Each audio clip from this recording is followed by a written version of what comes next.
देश में ऊर्जा की बढ़ती मांग और घरेलू उत्पादन में गिरावट के कारण भारत की तेल आयात पर निर्भरता वित्त वर्ष 2025 में नए उच्च स्तर तक पहुंच गई है, करीब 88%। जी हां, कच्चे तेल की कीमतों में उतार चढ़ाव और आपूर्ति की अनिश्चितता के चलते भारत को अपनी ऊर्जा ज़रूरतों पूरी करने के लिए आयात पर ज़्यादा निर्भर रहना पड़ सकता है। इसका असर देश के व्यापार घाटे पर भी पड़ सकता है। सर, क्या बता रहे हैं आंकड़े?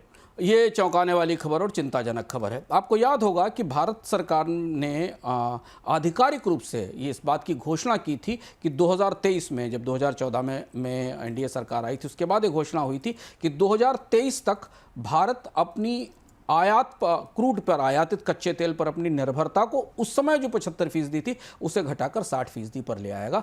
हम बिल्कुल उल्टी दिशा में चले गए। आज भारत की निर्भरता 88% है और आप चौंकेंगे इस बात को जानकर कि चीन अब पीछे है। अंतर्राष्ट्रीय बाजार से कच्चा तेल आयात करने में भारत सबसे बड़ा देश हो गया है और इसके बड़े गहरे असर हैं जिन पर हम आगे चर्चा करेंगे। इसकी वजह यह कि भारत में कच्चे तेल का डोमेस्टिक प्रोडक्शन बुरी तरह टूटा हुआ है। ओएनजीसी ऑयल इंडिया के प्रदर्शन लगातार खराब है। पिछले एक दशक से भारत में कोई बड़ी नई ऑयल फाइंड नहीं हुई है। इन कंपनियों के तेल कुएं या तो सूख रहे हैं या उनमें उत्पादन गिर रहा है और नए तेल की खोज की संभावनाएं सीमित दिख रही हैं। और पिछले सालों में सरकारों ने नए तेल ब्लॉक आवंटित करने की कोशिश की, जिसमें निवेश भी आया, पर घरेलू तेल उत्पादन की तस्वीर बदलती नहीं दिखाई दे रही। और इसलिए भारत अब बड़े पैमाने पर क्रूड के लिए, नेचुरल गैस के लिए और कोल के लिए, इन तीनों के लिए आयात पर निर्भर होता दिखाई दे रहा है।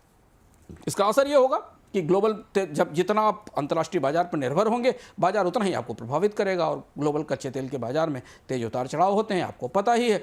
और डॉलर की मजबूती, रुपए की कमजोरी के साथ भारत के व्यापार घाटे में कच्चे तेल पर निर्भरता का बड़ा असर दिखाई दे रहा है। चीन ने अपनी ऑयल की मांग को सीमित किया है क्योंकि चीन में धीमे धीमे ऑटोमोबाइल अब रिन्यूएबल फ्यूल की तरफ शिफ्ट हो रहा है। चीन पिछले वर्षों में इलेक्ट्रिक वाहनों का बड़ा बाजार बनकर उभरा है, पर भारत में कच्चे तेल के उत्पादन को बढ़ाने की नीतियों का कोई नतीजा आयात निर्भरता कम करने के तौर पर सामने नहीं आया है। भारतीय कार बाजार में बड़ा बदलाव देखने को मिल रहा है। वित्त वर्ष 2026 तक सेकेंड हैंड कारों की बिक्री नई गाड़ियों से आगे निकल जाएगी।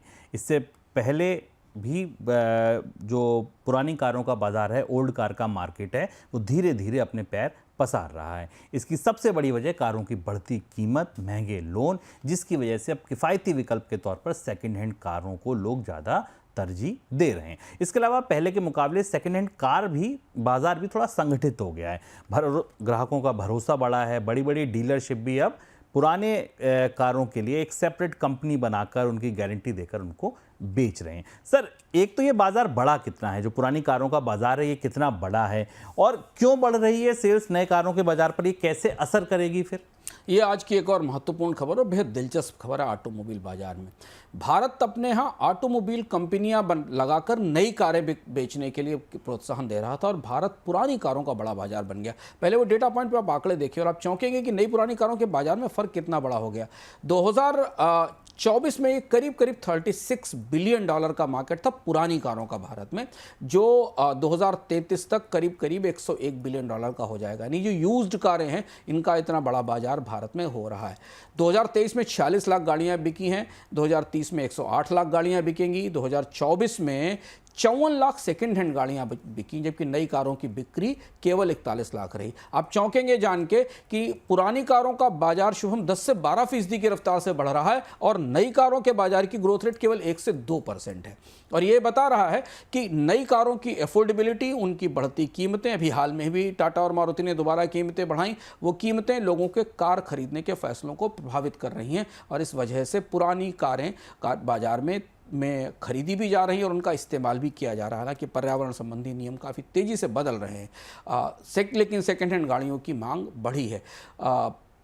कोविड के बाद हमने देखा छोटी कारों का बाजार खत्म हुआ क्योंकि छोटी कारें लोगों ने नहीं खरीदी। मझोली कारें 15 लाख और 25 लाख से ऊपर की जो कारें थी, उनको अफोर्ड करने की क्षमता कई लोगों ने नहीं में थी, तो उनके लिए ये बाजार जो कि 8-9 लाख, 7 लाख रुपए, 10 लाख रुपए में एक चली हुई कारों ने उपलब्ध कराता है। ये बाजार इस समय गुलजार है और इस बाजार में स्विफ्ट, सेंट्रो और टियागो सबसे पसंदीदा गाड़ियां हैं जिन्हें लोग खरीदने। अब आप ध्यान से देखिए, लोगों की चॉइस को समझने की कोशिश करिए। ये वही गाड़ियां हैं जिन गाड़ियों को लोग नया खरीदते थे जब सस्ती थी छोटी कारें, और ये वही गाड़ियां हैं जिनको अब लोग पुराने बाजार में खरीदने जा रहे हैं। यही वो बाजार खत्म हुआ है। सेकेंड हैंड एसयूवी की हिस्सेदारी करीब करीब 16% है। यहाँ कम है क्योंकि एसयूवी आमतौर पर लोग नए खरीद रहे हैं। फाइनेंसिंग महंगी है सेकेंड हैंड कारों की, लेकिन आसानी से मिल जाती है। डीलर तत्काल फाइनेंसिंग करा देते हैं, इंटरेस्ट रेट थोड़े ज़्यादा हैं। महाराष्ट्र, यूपी और दिल्ली भारत में सेकेंड हैंड कारों के सबसे बड़े बाजार हैं। ये भी चलते चलते जान लीजिए कि पिछले 3 साल में सेकेंड हैंड कारों की कीमत कितनी बढ़ी है। बजट कार की कीमत 5 लाख रुपए तक वाली कार की कीमत करीब 10 से 12% बढ़ी है। मिड रेंज की 14 से 16% बढ़ी है और एसयूवी की कीमत करीब करीब 20% बढ़ी है। ध्यान देना ज़रूरी है कि जो सस्ती कारें हैं, जो छोटी कारें 5 लाख रुपए तक की कारें हैं, वहाँ पुरानी कारों के ग्राहक इस बाजार में ज़्यादा हैं, नए डीलर्स के पास कम।